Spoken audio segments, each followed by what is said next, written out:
Let me apologize ahead of time, since my talk will be relatively abstract. We have such a wealth of expertise, both local, domestic, as well as international, present here that can guide us through various details of internal or external environment surrounding Georgia. This relatively abstract introduction of a conceptual lens through which I would suggest us to look at Georgia's situation and development also coincides, and I think fulfills the mandate of the President of Georgia, who is non-partisan. He does not belong to any political party, and the President's core of the presidential mandate is to guarantee the orderly function of the state institution and the fulfillment of the constitutional principles. The title of my talk today is Georgia at the Edge of Chaos.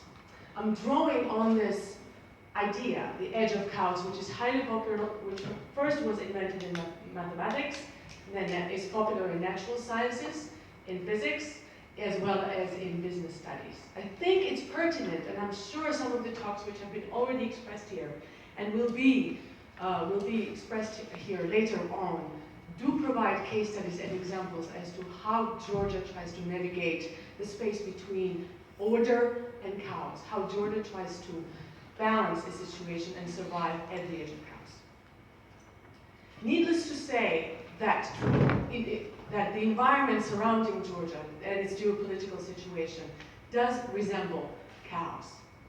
And I'm putting this map here so that we remind ourselves the location of Georgia, which historically has been located at the edge of very important and influential empires. Terrorist acts in many capitals of Europe, Brexit, and the potential inward-lookingness of European Union. Syria, the conflict in Syria, which is very close to Georgia, and the influx of refugees in neighboring countries. ISIS, and the radicalization of Muslims. Let me remind you that Georgia has a sizable population of Muslims, both Shia and Sunni. It's overall crisis of secularism in the world.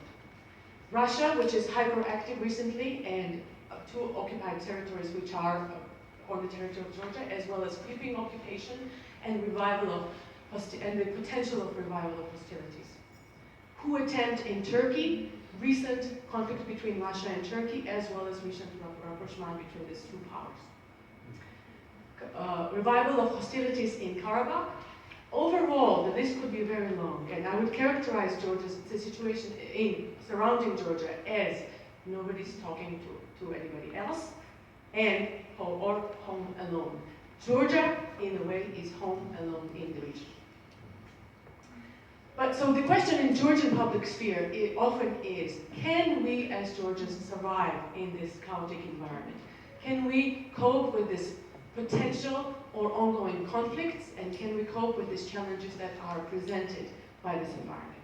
And I think here the term and the concept of edge of chaos is very helpful. So what is edge of chaos?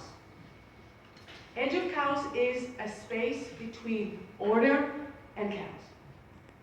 It's precisely in this space that creativity is possible.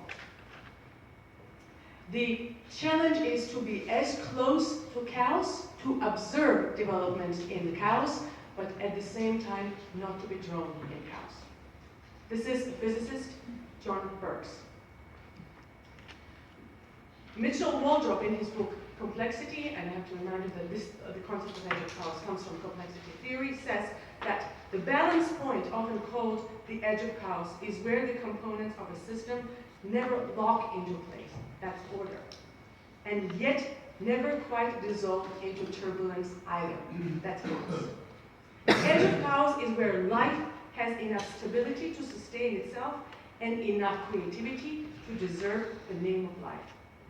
The edge of chaos is where new ideas and innovative genotypes are forever nibbling away at the edge of the status quo on the one hand, and where even the most entrenched old guard will be eventually overthrown.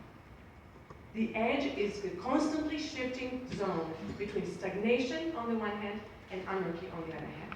The place where a complex system can be spontaneous, adaptive, and alive. The edge of chaos is particularly characterized with two